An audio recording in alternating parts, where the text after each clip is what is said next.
Welcome back to Grassroots Media. Welcome back to this week's edition of the Gregory Contracting and Excavating Billy Kaylor Show, where we cover everything out here in Lower Afton with the Chuckey-Doak football team. As always, I'm here with Black Knights head coach Billy Kaylor. We're on the Black Hole again. How you doing this evening? Doing all right, man. How are you? Pretty good. It feels good to be first week of November.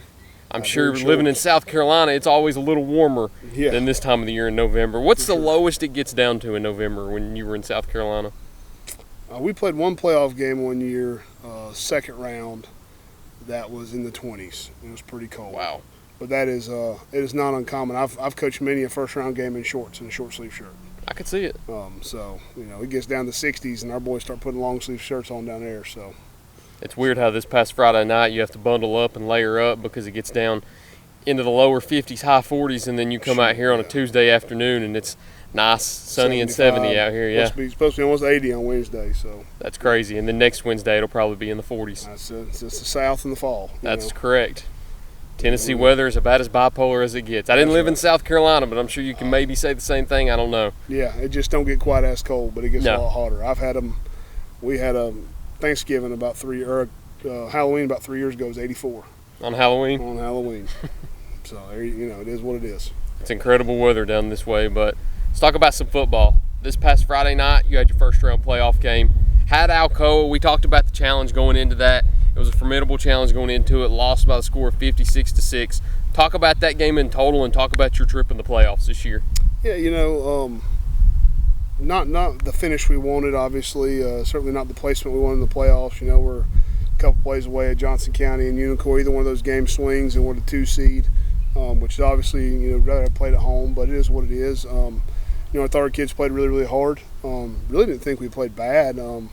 They're extremely good football team. They're extremely talented top to bottom, and we obviously struggled matching up some.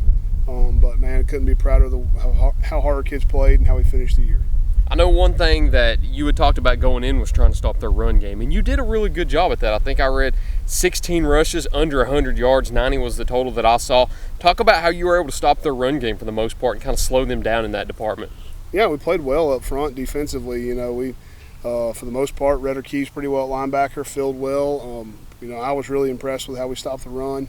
Obviously, they're, matchup-wise, some of that stuff in the secondary. They got that tight end who's committed to Tennessee, and he's tall, long, and fast, and is a load to cover in the flats. And they're super talented, but we ran the ball effectively and stopped the run effectively. So I was pretty happy with that.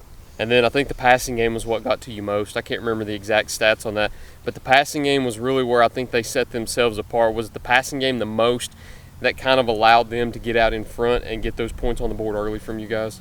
Yeah, and teams like that, you want to be able to limit explosive plays. We struggle to do that in the passing game, and the margin of error against a team that talented is extremely small, and they certainly took advantage of it.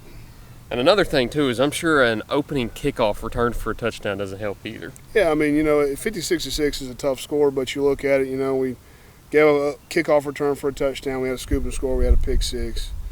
No, we didn't have pick six. We had a punt return to the 8, and then we fumbled a punt snap and gave them the ball back on like the plus 25 or something.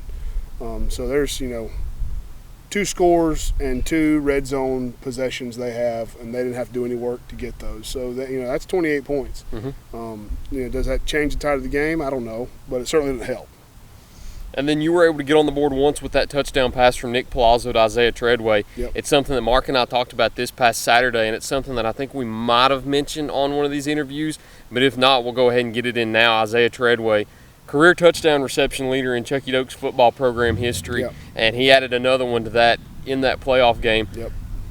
Talk about the play, talk about that drive, and talk about just his time in your short year here at Chuckey-Doak. Oh, man, he's been great. He's one of our better football players all the way around, plays offense and defense, plays corner, played safety, could have played inside or outside receiver. We kept him mostly at outside, but he did a lot of stuff for us. Obviously he did a great job of winning that fade route and won a couple more. We just couldn't quite give him the ball, and he wanted the ball and all night and had a good night with it.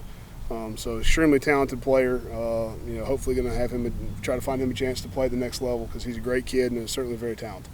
Season ends in the first week of the playoffs this year in round 1, but as we mentioned too, credit to this class of seniors. for the resiliency they had 4 different head coaches in 4 seasons, made it to the playoffs, had a lot of wins, had the most successful season in Chuckey-Doak high school history last year too, but you got to look forward to the future now. I know you'll have the boys back in the weight room soon, whenever you can. We'll go ahead and take a break and talk about what the future holds out here on the Black Hole after we get a commercial break in first here on Grassroots Media.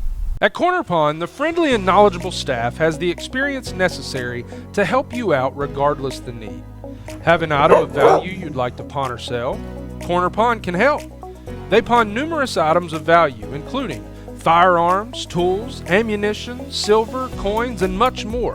When you walk through their doors, you'll find well-stocked shelves full of electronics, gaming systems, fishing and hunting equipment, car audio and accessories. And don't forget about the room full of guitars and basses and amplifiers, or their outside lawn and garden equipment. Corner Pond is a case knife dealer and carries numerous used knives as well. Stop by and let the friendly staff at Corner Pond help you today at 432 East Bernard Avenue, Greenville, Tennessee.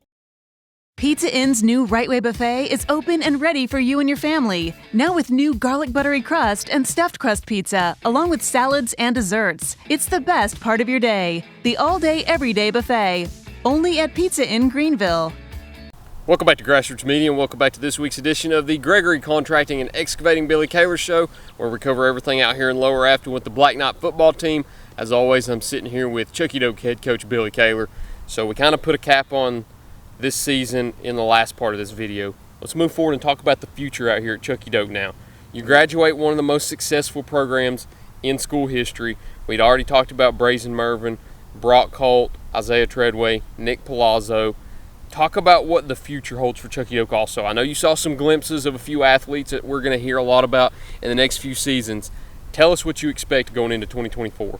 Oh, we've got a lot of work to do, a lot of rebuilding to do, but we've got some bright spots for sure. Dominique Atchison really grew up this year as a sophomore and had a really good year at corner and as well at receiver, and did some good things as a JV quarterback for us. So looking to kind of see what he'll grow into. Hayden Roper had a really good year. So that junior class is talented. James Seidel, Ian Neese, those guys. So kind of bringing them along and building them into leadership positions they need to be, and then we've got to recruit the hallways a little bit and get in the weight room and start, doing what it takes to build consistent culture and consistent success. And that all starts in high school, starts in the weight room.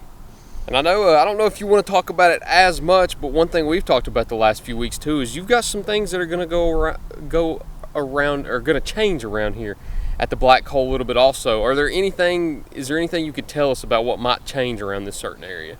No, we're gonna got some things we're going to work on and try to improve. Nothing's set in stone yet, so we don't want to jump ahead of ourselves there, but we're working to improve some facility stuff, and it takes time and it takes money, and neither of those things are easy to come by, but we got a lot of work to do ahead of us, both from a fundraising standpoint, a weight room standpoint, and just getting our kids, you get a very, very short window as a coach to take a break, and we're reconning helmet, trying to figure out how many helmets we got to recondition and kind of resetting and already getting on track for next year. So, okay, let's talk a little bit about this past year a little bit more. We'll get into some of the fun questions that I like to do at the end of every year.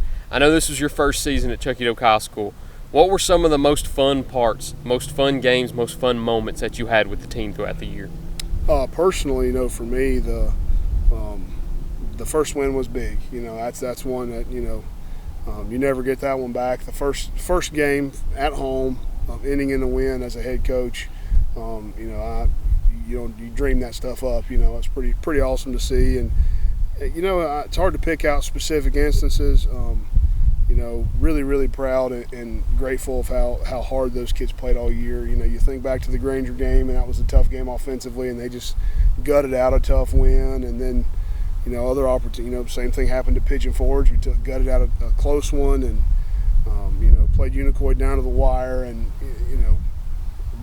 hundreds of instances you could pick and choose from. But really, just day in day out was a pleasure this year. That was my next question. I was kind of going to go into, and you kind of answered it a little bit. And it was going to be, what were some of the more memorable games that you played in this year? Because when you look back at your schedule, they were all memorable in some way, fashion, or form, because we've talked about it so many times. You did not have a normal season by any standards. No, it was weird. You had 3 Thursday night games, a Saturday morning game, and I guess 6 Friday night games. Yep. And they were all memorable, as you said, the 7-0 final over Pigeon Forge, the overtime classic with Unicoi, the rainy conditions you had to play in against Johnson County, playing Saturday morning at 10 a.m. against South Green, the win against Unaka at the beginning of the year, your first win in your first home game here at Chuckey-Doak. What were some of the funnest games that you were a part of this year? I don't know that I've ever coached in a game that was quite as back and forth as the Unicoi game. To say it was fun from a coach's standpoint is it's a lot more fun to do what you want and know you got it in the bag as a coach. Just watching that game back, man, it was a great football game. It's what high school football is supposed to be when two good teams play, and that was a big one. Each one of them holds a special place. The wins and the losses. You learn a lot from losses, particularly as a new head coach. You try to pick and choose. What do we do well? What do we not do well? What can we learn from? What can I grow from as a coach and our staff? And so it was just a year full of firsts and a year full of lessons and memories. And I've heard coaches say it every time I've been in a new staff with a new head coach. They say to those seniors, you can't express how much they mean to you, and you feel that as an assistant, but not quite as much as you do as a head coach, because you know how hard it is on those kids. And I know now what it takes to be a new head coach in a new place, and those guys really let it out there this year, and I'm very proud of them. All right, I think that's all we've got this year. We'll put a cap on the season. Last time here from the Black Coal here in Chuckey-Doak, actually on the Black Coal this week. One more time from the Black and Gold. Coach, thank you for everything this year. Man, thank you. We've enjoyed covering you. Look Absolutely. forward to being back here next year. Plenty more interviews, plenty more wins out here for Chuckey-Doak High School. We sure hope so. Got a new class coming in next year. We'll see how they fare. There'll be a whole lot of change next year here at Chuckey-Doak with as many seniors that are graduating. But one last time, thank you all for watching this week's edition of the Gregory Contracting and Excavating Billy Kaylor Show. We look forward to seeing you next year here on Grassroots Media.